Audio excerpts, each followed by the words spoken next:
একটা বিরাট বড় পরিবর্তন আসবে। ভারতীয় জনতা পার্টি থাকবে না এমন দাবি করছেন বাংলার মুখ্যমন্ত্রী মমতা বন্দ্যোপাধ্যায়। রাষ্ট্রীয় স্বয়ংসেবক সংঘ অর্থাৎ আরএসএস এর কথাকে গুরুত্ব দেয় ভারতীয় জনতা পার্টি।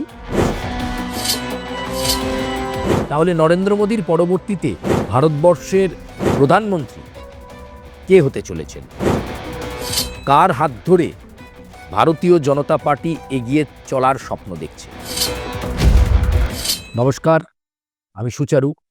দাদা দিদির রাজনীতিতে আপনাদেরকে স্বাগত জানাই। আর আজকের প্রতিবেদনে আমরা চোখ রাখবো দাদা দিদির রাজনীতিতে তো অবশ্যই, তবে আজকে আমরা পশ্চিমবঙ্গের রাজনীতি নয়, দেশের রাজনীতি নিয়ে কথা বলবো। একদিকে যেমন পশ্চিমবঙ্গে বিধানসভা নির্বাচনের প্রস্তুতি চলছে, একই সঙ্গে কিন্তু জাতীয় রাজনীতিতে এখন থেকেই মানে সবে 2025, 2029-এ পরবর্তী লোকসভা নির্বাচন, কিন্তু এখন থেকেই প্রস্তুতি তুঙ্গে। আপনারা হয়তো অনেকে ভাবছেন এ আবার কোন প্রতিবেদন যে 2029-এর লোকসভা নির্বাচনের কথা এখন বলছে, আগে তো বাংলার ভোট। অবশ্যই বাংলার ভোট যেমন গুরুত্বপূর্ণ এবং এসআইআর-এর পরেই বাংলার ভোট হতে চলেছে, কিন্তু একই সঙ্গে অত্যন্ত গুরুত্বপূর্ণ দেশীয় রাজনীতিতে চোখ রাখা।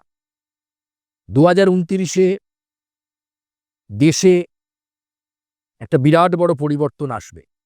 ভারতীয় জনতা পার্টি থাকবে না এমন দাবি করছেন বাংলার মুখ্যমন্ত্রী মমতা বন্দ্যোপাধ্যায়। বঙ্গের বিভিন্ন সভাতে গিয়ে তিনি বলছেন 2029-এ কেন্দ্রে যে দল রয়েছে সাম্প্রদায়িক রাজনীতির জন্য সেই দল ক্ষমতায় থাকবে না। আপনারা দেখবেন 2029-এ কি হতে চলেছে। ঠিক সেই সময় ভারতীয় জনতা পার্টির মধ্যেও পরিকল্পনা শুরু হয়ে গেল। কিসের পরিকল্পনা সেটা বলতেই আজকের এই প্রতিবেদন। আমরা জানি যে ভারতীয় জনতা পার্টি অনেকটা সেমি রেজিমেন্টারি সিস্টেমে চলে, ঠিক যেমন ভারতের কমিউনিস্ট পার্টি মার্ক্সবাদী তারা যেমন রেজিমেন্টের দল, ঠিক ভারতীয় জনতা পার্টিরও কিছু নিয়ম নীতি রয়েছে এবং সেটার উপর মেনেই সেখানে পদাধিকারীরা পদে থাকেন। এবং অনেক ক্ষেত্রেই আমরা দেখেছি রাষ্ট্রীয় স্বয়ংসেবক সংঘ অর্থাৎ আরএসএস এর কথাকে গুরুত্ব দেয় ভারতীয় জনতা পার্টি। এই ধর্মীয় সংগঠনের শীর্ষ নেতাদের কথার অনেক গুরুত্ব ভারতীয় জনতা পার্টিতে রয়েছে। সম্প্রতি আরএসএস-এর প্রধান মোহন ভাগবত প্রধানমন্ত্রী হওয়ার বয়স নিয়ে একটা মন্তব্য করেছিলেন, বিতর্ক তৈরি হয়েছিল এবং প্রশ্ন উঠেছিল তাহলে কি ৭৮ বছর বয়স হয়ে যাওয়ার জন্য নরেন্দ্র মোদী প্রধানমন্ত্রীর পদ থেকে সরে দাঁড়াবেন, এরকম একটা জল্পনা ছিল, যদিও পরে সেই জল্পনা চাপা দিয়ে দেওয়া হয়।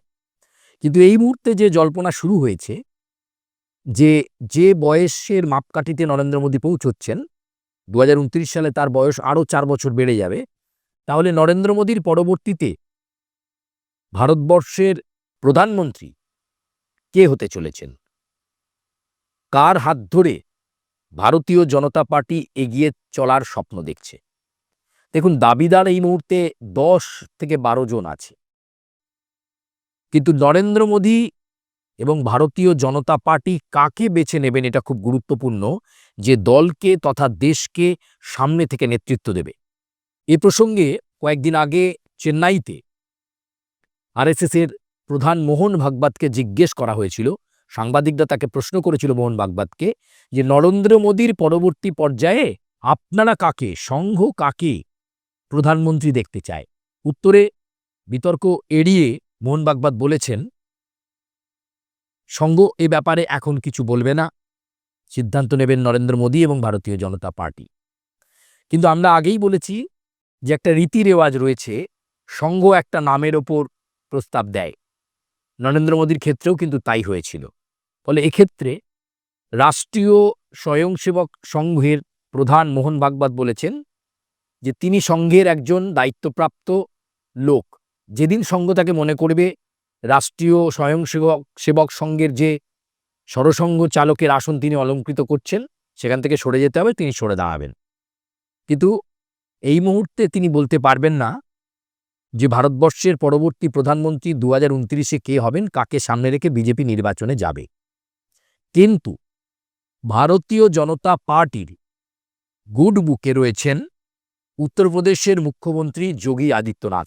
তাকে রাষ্ট্রীয় স্বয়ংসেবক সংঘের প্রধান মোহন ভাগবত তো বটেই, এছাড়াও আরও অনেকে পছন্দ করেন, এমনকি খোদ বর্তমান প্রধানমন্ত্রী নরেন্দ্র মোদীও পছন্দ করেন। তবে শুধু যোগী আদিত্যনাথ নয়, এই লাইনে সংঘের পছন্দের আরও ৫-৬ জন রয়েছে, তালিকাটা ১০ থেকে ১২ জন।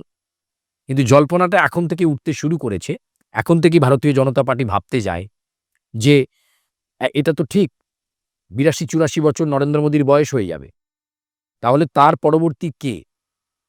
এটা খুব গুরুত্বপূর্ণ। তাহলে কি অমিত শাহ চলে আসতে পারেন এই তালিকায়? এটাও কিন্তু জল্পনায় রয়েছে এবং তিনিও কিন্তু রাষ্ট্রীয় স্বয়ংসেবক সংঘের অত্যন্ত প্রিয়।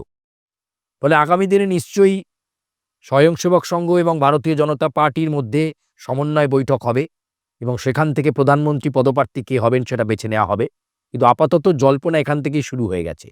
চেন্নাইয়ে অত্যন্ত সুচতুরভাবে সেই জল্পনাকে এড়িয়ে গিয়ে মোহন ভাগবত বললেন, ভারতবর্ষে পরবর্তী প্রধানমন্ত্রী কে হবেন সিদ্ধান্ত নেবেন নরেন্দ্র মোদী এবং ভারতীয় জনতা পার্টি। সংঘ কিছু বলবে না। এটা কি হয়? সংঘ নিশ্চয়ই বলবে, তার সময় আসলে বলবে যে দাবিদার কে, কে দেশকে এগিয়ে নিয়ে যেতে পারে। প্রিয় দর্শক বন্ধু, আজকের মতো এ পর্যন্তই দাদা দিদির রাজনীতির এই প্রতিবেদন। আপনাদের সঙ্গে আবার দেখা হচ্ছে।